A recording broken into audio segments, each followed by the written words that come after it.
up here, then diagonally down here, and then I can move with an L shape over here.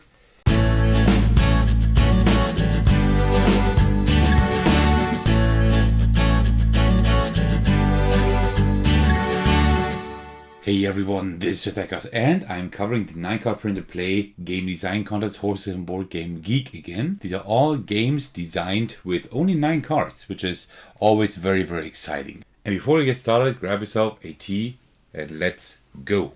Alright, there we go. And today we'll be playing Royal Courier with these 9 chess-like cards, right? In this game, you are the courier to the royal family and must deliver a critical message to important family members. And to get the favor of the king and queen, you must deliver this message in the right order to all important family members. So you see, like there are different figures here of chess, right?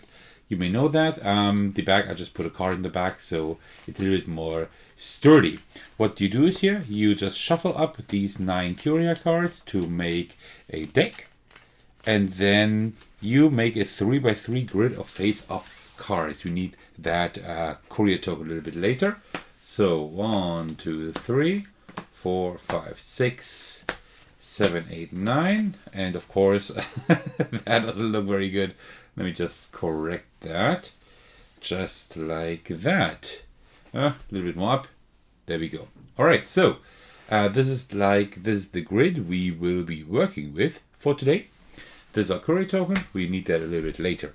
What we can now do for setup, now we may use any or all of these special powers here. There are 4 of them, in order to switch cards, right? So for this row, for example, I could switch this one with any card in this row. I could switch this one with any of the diagonal cards. I can switch to this one with any of the adjacent cards, and this one with any cards in the column. So let me just do that. Adjacent, let me just switch these 2 here. Diagonal, I think I will switch these 2, I guess. Will I? Yeah, I think I will do that.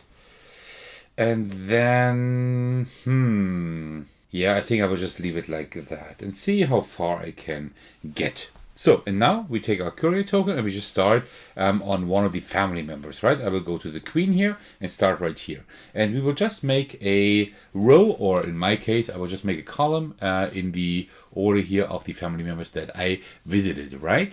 So, and now from here on, we continue to the next family member, but we have to do the movement of that chess piece. Right? In the rules, there is a list of how everybody can move. Since I do know chess, I can also just determine it like this. The queen can move in any direction up to 2 spaces. Well, in chess, the queen can move in any direction, an infinite number of spaces, right? And here it is just 2 because this is 3x3 grid, right? So, and now we go to a different family member, right? With this movement restriction. So with the queen, I can move here, for example. That means I visit the king, right? I put the king here, and the king can move 1 in any direction, right? So I just continue, and now I go here, for example, right, to the rook, and I will put the rook over here, and the rook can move orthogonally 1 or 2 spaces. So before I continue, what am I doing here? I am trying to visit all family members. I don't have to visit them all, right? As soon as I can't move anymore, well, but I can't move anymore, right? But I'm trying to visit all family members, and I'll want to try to visit them in this order here. It's kind of hard to explain, but at the end I get points for the difference between the number on the card and the position it is in, right? So for the 1 is in position 1, there's a difference of 0, so 0 points. The 2 needs to be in position 2, it is in position 2, difference is 0 points, right? But let's just say I had it like this. Then this one would be a 3 at position 2. That's a difference of 1, so 1 point. Same thing here. That's a number 2 at the position of 3. That's 1 point. And I want to have the lowest score possible. That's kind of the idea. Also, I receive another 10 points for each family member I have not visited. Right? So I'm trying to get like the best score I can. I think the best score I've gotten in this game is around 10, like 9 or 10, I think, if I'm not mistaken. So a pretty decent score actually. All right, so the rook can move in any orthogonal direction up to 2 spaces. So I will just move here. So you see the first 4 are fine, 1 to 4, which is pretty nice actually, right? And now with the rook again, I can move orthogonally any number of spaces, and I have to land on a family member, right? I can't go here and then continue, right? Because there is no one to dictate how I can move. So I will move over here to the bishop. The bishop can move diagonally any number of spaces. So and now it's gonna get a little bit tough. Yeah. So I will now have to do it in, oh, if I go there, I actually can't move anymore, right? So with this one, I can move here, then I could move there, and then that's it. If I move here, I can go there, and that's it. So it doesn't matter what I do in any direction, I will leave 2 cards here on the table. That wasn't quite perfect, but with the bishop, I will just move over here to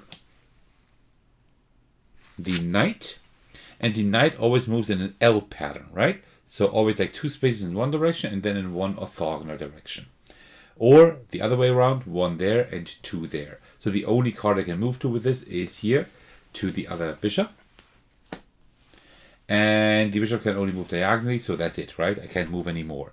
And now I would count up all the points: 0 points, 0 points, 0 points, 0 points, 0 points. Here 8 at position of 6, that's 2 points. 6 at a position of 7, that's 1 point, and 2 I didn't visit. That's another 2 times 10, so 20 points. So I now got a score of 23 points.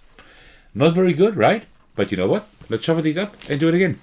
And this is pretty cool. It's just a very, very quick game, right? I was explaining a lot now, but if you don't explain a whole lot, you can play this game within like 3-4 minutes, right?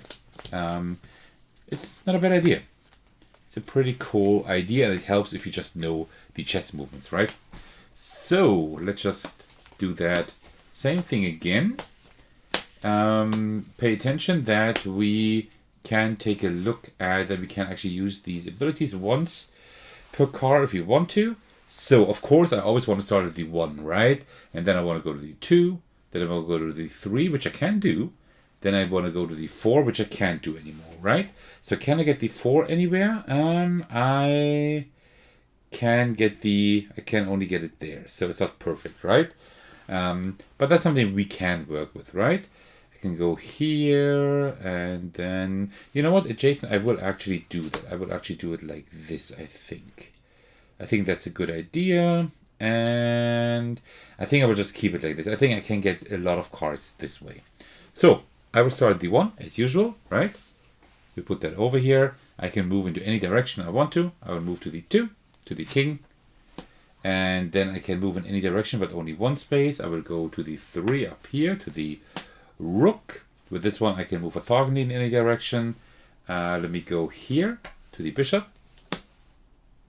Then with this one, I can move diagonally as much as I want to. Let me move over here to the rook, and with the rook I will move up here, then diagonally down here, and then I can move with an L shape over here, and the last one I cannot visit. So that would be 0, 0, 0, 1 point, 2, still 2, 3, 4 plus 10, 14 points, I think. I think that's it, right? So it may seem confusing at first, right? But if you play the game like 2 or 3 times, you actually know how to score. You actually know how to calculate your score quite easily. And yeah, that is pretty much how you play Royal Courier, right? So that's like 14 points I just got. That's a lot better than before. As I said, I think the best I was able to pick up all the family members in one game, and I think I got like 9 points or something like that. I think that is my best score actually. But yeah, this is how you play the game. I'm not reviewing these games because they're still designs in progress. The contest has just begun, right? But I usually say like a few like first impressions about it. And what I really like about this game is that it's like really snappy, really quick to play. It's very simple to learn, right? Especially if you know like the movements of the figures. But they're not very very hard to remember, right? You can also just take a look at the rules and then do that. So and the scoring first is unintuitive, but as soon as you understand it, it's a lot easier. So yeah, very very cool actually. Yeah, I enjoyed playing this game. What I don't like too much is like the form factor, right? I print it out and you can see, well, you can kind of see it on camera, but these cards are just too large for these poker sleeves, right? So I would like to have those not rounded and a little bit thinner and a little bit longer, just like in poker size, right? So you can sleeve them easily. Then you can put like a card back here, any card back you want to, and that's very easy. And they're very cool. And of course, like all 9 card games, is very portable because you just need these 9 cards. Because you don't actually need any tokens. Yes, you have this 1 token here, but you always have something with you, right? You could take a pedal. I mean, right? You could take anything you find. So that's actually a pretty cool idea, right? Because a lot of these 9 card games, because 9 cards is like a very, very rough limitation, a very tough one, right? Just have 9 cards and make an entire game around that. And usually, like, those games then work with a lot of tokens to kind of make up for the fact that you only have 9 cards. But this one actually just needs these 9 cards and just 1 token, right? So I think you wouldn't even need this token, right? You could just lay out the cards here and then say I start here, right? And then I go there, and then I go there, right? You wouldn't even need a token. So that's pretty cool. I enjoy this quite a bit. Also, I didn't say who's the designer of the game, and that is Arthur Wohlville. So yeah, pretty cool game. I enjoy this quite a bit. So I intend to cover more games in this contest. It's always like a matter of time and when I can record them, when I can publish them, because the contest also only has a limited time frame, of course, right? But I'm trying to cover as many games that I find interesting as I can. All right, well, that's already it. So thank you so much for watching. I hope you enjoyed this video. Thank you so much for sticking to the very end. As usual, I want to thank all of you for your support, especially I want to give a shout out to my generous patrons. And the big thanks go out to Thagonor, who is supporting me at the highest tier. Thank you so much for that. You can support me by watching, liking, and commenting on my videos, subscribing to my channel, support me on Patreon, and join my Discord server to hang out with me and my amazing community. Alright, thank you so much for watching. I will see you in the very next video. Take care, everyone. Stay safe, and cheers.